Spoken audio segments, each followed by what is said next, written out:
শ্রাবণ মাসে ভুল করেও আপনার গৃহের এই কয়েকটি বিশেষ জিনিস কাউকে দান করবেন না, কেউ চাইলেও ভুলেও দেবেন না। এতে সংসারে চরম দারিদ্রতা, অভাব, অনটন, রোগ শোক, অশান্তি, ঝগড়া বিবাদের মতো ভয়ঙ্কর বিপর্যয় নেমে আসবে, তৈরি হবে বাস্তু দোষ, এবং যার ফলে সারা জীবন অশান্তি কষ্ট ভোগ করতে হবে। সম্মানীয় দর্শক শ্রোতা বন্ধু, সিংহরায় ডোরবেলের নতুন একটি পর্বে আপনাদের সকলকে জানাই সুস্বাগতম। আশা রাখি ঈশ্বরের আশীর্বাদে আপনারা সকলে সুস্থ আছেন এবং ভালো আছেন। শ্রাবণ মাসকে মহাদেবের প্রিয় মাস হিসেবে মনে করা হয়, তাই এই মাসে বিশেষ গুরুত্বের সঙ্গে শিব পুজো করে থাকেন ধর্মপ্রাণ হিন্দুরা।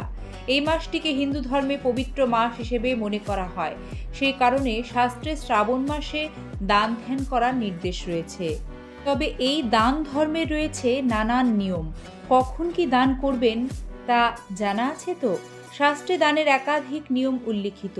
কখন কি দান করতে হয় সে বিষয়ে কিন্তু আমরা কম বেশি জানি, কিন্তু কখন কোন বস্তু কোন মাসে দান করা গৃহের জন্য মারাত্মক অশুভ ফল প্রদান করে তা কিন্তু আমাদের অনেকেরই অজানা, এবং এই পর্বে সেটাই আমরা আপনাদের জানাতে চলেছি বিস্তারিত।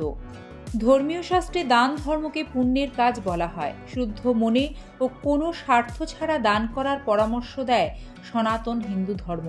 তবে খেয়াল খুশি মতো যে কোনোভাবে, যে কোনো সময়ে বা যে কোনো উপায়ে দান দিলেই কিন্তু তা হয় না, উল্টে হিতের বিপরীত হয়।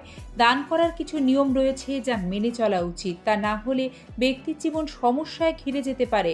শাস্ত্র বলছে প্রতিটি ব্যক্তিকে নিজের উপার্জিত অর্থের 10% দান করা উচিত। তবে এক্ষেত্রে পরিবারকে বা নিজেকে কষ্ট দিয়ে দান করা থেকে বিরত থাকতে হবে। দান হতে হবে সাধ্য মতো। এছাড়াও নিজে গিয়ে দান করলে তা অধিক ফল প্রদান করে। কাউকে বাড়িতে ডেকে দান করাকে উত্তম শ্রেণীর দান মনে করা হয় না। দাতা পূর্ব দিকে মুখ করে হাতে তিল, কুশ, চাল নিয়ে দান করবেন, এমন বিধান শাস্ত্র দিয়ে থাকে। এ সময় দান গ্রহীতার, অর্থাৎ যে দান গ্রহণ করছেন তার মুখ উত্তর দিকে থাকবে।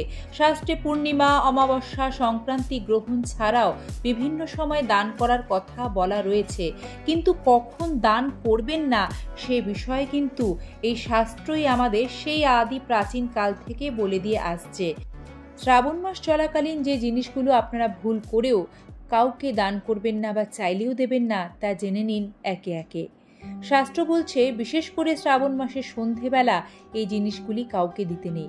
তার মধ্যে অন্যতম হলো আপনার রোজকার রান্নাঘরে ব্যবহার করা হলুদ, সে গুঁড়ো হলুদই হোক বা কাঁচা হলুদ হোক। হলুদ কখনোই শ্রাবণ মাসের সন্ধ্যার পর কাউকে দান করবেন না। শ্রাবণ মাসের সন্ধ্যাবেলায় কখনো কাউকে চাল দান করবেন না। চাল হলো ঘরের মা লক্ষ্মী। ঘরের মা লক্ষ্মীকে কখনো শ্রাবণ মাসের সন্ধ্যেবেলা দান করতে নেই, তাতে আপনার অর্থনৈতিক সংকট আরও বেড়ে যাবে। দুধ একটি এমন পুষ্টিকর খাদ্য, শাস্ত্র আবার বলছে তা কিন্তু শ্রাবণ মাসে এড়িয়ে চলতে হয়। আর সে কারণেই রাত্রিবেলা বা সূর্যাস্তের পর, বিশেষ করে এই শ্রাবণ মাস চলাকালীন দুধ কাউকেই দান করতে নেই। এতেও সংসারে চরম বিপর্যয় আসে এবং চন্দ্রগ্রহ দুর্বল হয়ে পড়ে। চন্দ্রগ্রহ দুর্বল হলে মন অশান্ত হয়, শরীর স্বাস্থ্য খারাপ হয়, সে কারণে দুধ দান করবেন না। শ্রাবণ মাসের সন্ধেবেলায় আপনারা ঝাঁটা কাউকে দান করবেন না। এই দান করলে কিন্তু মা লক্ষ্মী গৃহ ছেড়ে চলে যান, এবং যার ফলে আপনার অর্থ সংকট আরও বৃদ্ধি পাবে, আর যা সারা জীবন আপনাকে জেরবার করে দেবে। যাদের জন্মকুণ্ডলিতে গ্রহ দোষ আছে, জানেন বিষয়টি, তারা কিন্তু দান করার আগে একবার বিশেষজ্ঞের পরামর্শ অবশ্যই নেবেন। কোষ্ঠীতে গ্রহের অশুভ পরিস্থিতিতে দান ভুলেও করতে নেই। শ্রাবণ মাসে সে কাজটি আরও বেশি সতর্কতার সাথে পালন করা উচিত, কারণ এটি মহাদেবের অত্যন্ত প্রিয় এবং পবিত্র একটি মাস। কোষ্ঠীতে শনি, রাহু, চন্দ্র দুর্বল পরিস্থিতিতে থাকলে ভুলেও দান করবেন না। মনে করা হয় এই অবস্থায় দান করলে এই 3 গ্রহ অশান্ত হয় এবং অশুভ ফল প্রদান করে। এই প্রসঙ্গে আরও একটি বিষয় জানিয়ে রাখি, রসুন ও পেঁয়াজ সাধারণত দান করা হয় না, আমরা সকলেই জানি, কিন্তু কেউ যদি চায় এই শ্রাবণ মাসে এবং বিশেষ করে শ্রাবণে সূর্যাস্তের পর, প্রতিবেশীরা চাইলেও চাইতে পারে, তাদেরকেও এই দুটো সামগ্রী দান করা থেকে বিরত থাকুন।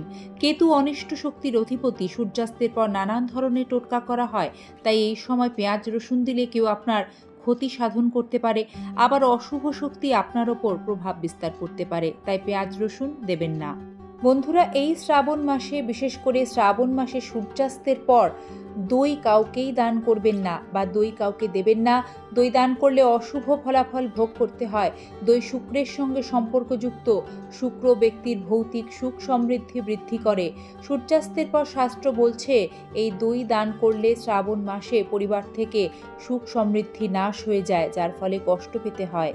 শ্রাবণ মাসে কাউকে অন্ন দান করলে সেই অন্ন যেন বাসি অন্ন না হয়, সেটা কিন্তু খেয়াল রাখতে হবে।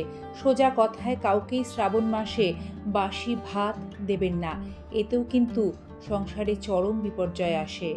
শাস্ত্র অনুযায়ী এই শ্রাবণে সূর্যাস্তের পর কখনোই তুলসী গাছের চারা বা তুলসী গাছ কাউকেই দান করা বা দেওয়া উচিত নয়। এতে কিন্তু ভগবান বিষ্ণু এবং মাতা লক্ষ্মী অত্যন্ত রুষ্ট হন এবং সে গৃহে আর্থিক সংকট দেখা দেয়। শাস্ত্র অনুযায়ী সূর্যাস্তের পর দান করা শুভ নয়।